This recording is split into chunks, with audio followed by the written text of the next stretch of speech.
Of all the oddities found within the lands of Cvstodia, the one I found most peculiar was that of the infant, the moon, and the bull. Here's a quick thanks to my members for helping with the creation of this video.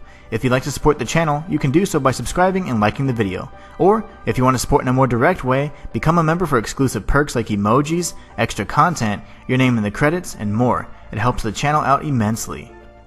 The Sleeping Canvases is an area designated specifically for the sole purpose of storing heretical artifacts, idols, and pieces of art.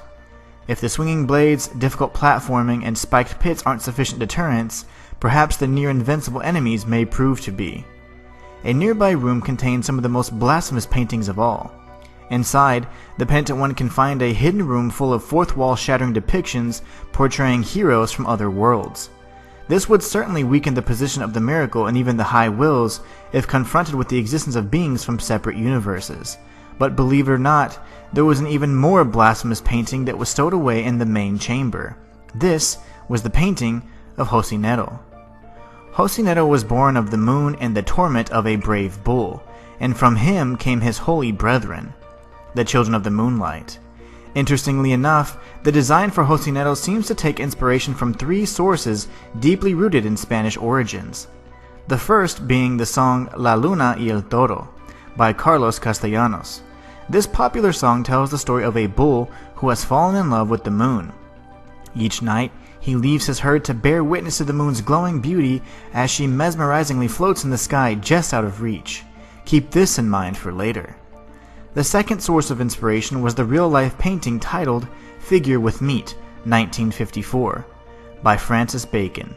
The birth of Jocinero from within the bull has an undeniable similarity, as you can see both shared a twisted version of a holy figure surrounded by flesh, like that found in a butcher shop. The third source of inspiration is tied directly to Jocinero's name.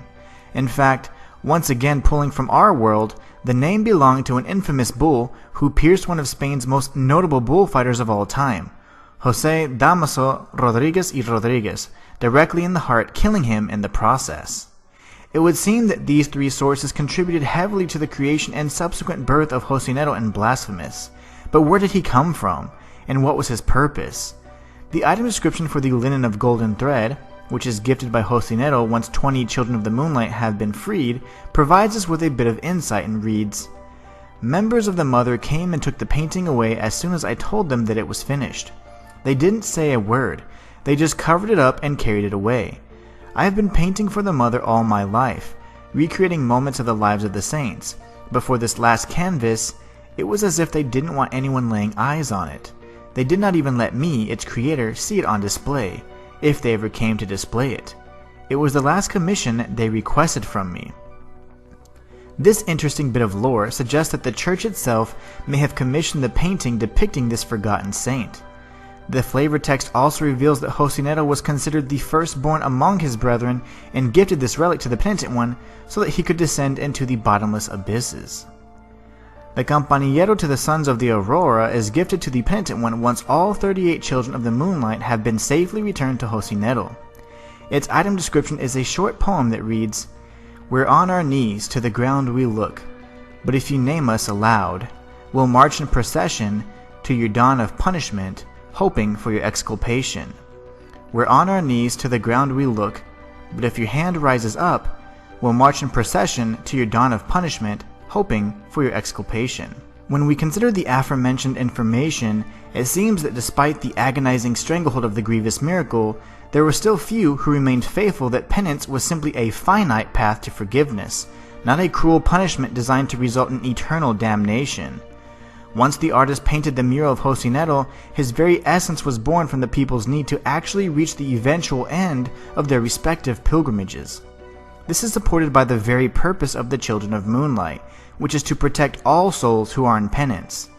Evidence of this can be seen each time the Penitent One is resurrected from an untimely death, as the little golden babies delicately return the silent protagonist to an area safe from harm and always ensure he is equipped with the invaluable mea culpa, the key to freeing Cvstodia from its crippling guilt. It was because of their good intentions that the Grievous Miracle actively sought out all 38 Children of Moonlight and imprisoned them to prevent them from fulfilling their purpose. If that's not enough, Their poem specifically references how they eagerly march in procession, awaiting the Penitent One's dawn of punishment in hopes for his exculpation. The word exculpation refers to the process of clearing one's alleged fault or guilt, which ties directly to the true canonical ending of Blasphemous, where the High Wills were revealed to the sadistic deities manipulating the Grievous Miracle from the other side of the dream. It would seem that the troubled bull jumped over the moon indeed, and his efforts begat Jocinero, the firstborn of the Children of Moonlight. And that's all for this video. Until next time, it's the Inhuman One signing out.